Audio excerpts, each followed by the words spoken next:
ते अहम खबर शेयर कर रहा हूं। चीफ इलेक्शन कमिश्नर नाअहली ऐं बदनज़मी ते 3 ऑफिसरन के मुअतल करे छडियो आहे। सिंध जो सूबाई इलेक्शन कमिश्नर शरफुल्ला 120 ॾींहनि लाइ मुअतल नोटिफिकेशन जारी कयो वियो आहे। इलेक्शन कमीशन सिंध जो डायरेक्टर एडमिन अज़हर हसन खे बि मुअतल कयो वियो आहे।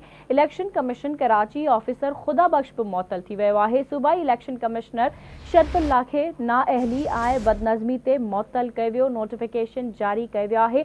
3 ऑफिसर इंक्वायरी मुकम्मल थियण ताईं कराची में रहंदा। जारी कयल नोटिफिकेशन में इहो ॼाणायो वियो आहे। चीफ इलेक्शन कमिश्नर नाअहली ऐं बदनज़मीअ ते 3 ऑफिसरनि खे मुअतल करे छडियो। तफ़सील ॿुधाइण लाइ असां सां लाइन ते मौजूद आहे इस्लामाबाद मां आवाज़ न्यूज़ ब्यूरो चीफ कुर्बान बलोच। जी कुर्बान, छा तफ़सील आहिनि, आगाह कजो। जी बिल्कुल, chief election commissioner Sindh Sharifullah खे अमलदारनि खे 120 ॾींहनि लाइ मुअतल करे छॾियो आहे।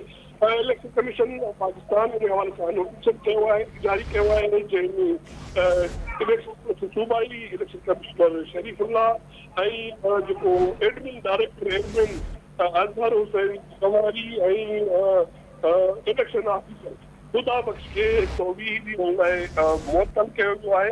मतिलबु इल्ज़ाम आहे त उन्हनि नाअहली जो मुज़ाहिरो कयो ऐं इन संजीदगी जो मुज़ाहिरो कयो ऐं जंहिंजे करे उन्हनि खे 120 ॾींहनि लाइ मुअतल कयो वियो आहे।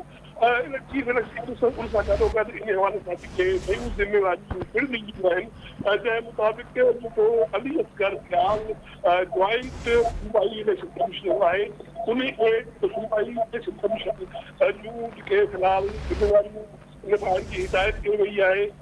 नज़राबाद खे जेको आहे उनखे डायरेक्टर एडमिन जी पोस्ट जूं ज़िम्मेवारियूं निभाइण जी हिदायत कई वई आहे ऐं उन सां गॾोगॾु इम्तियाज़ अली कलोरो खे जेको आहे उनखे एडिशनल इंचार्ज ॾिनी वई आहे जेको रिलीजिबल इलेक्शन कमिश्नर जी, ऐं उन सां गॾोगॾु मोहम्मद मुश्ताक खे जेको डायरेक्टर आहे उनखे सूबाई सिंध कराची जी ज़िम्मेवारी ॾिनी वई आहे। इन हवाले सां चीफ इलेक्शन कमिश्नर ऐं इलेक्शन कमीशन पाकिस्तान जेको आहे नोटिफिकेशन जारी करे छॾियो आहे। ठीकु आहे, मुंहिंजी महिरबानी कुर्बान अपडेट करण जे लाइ।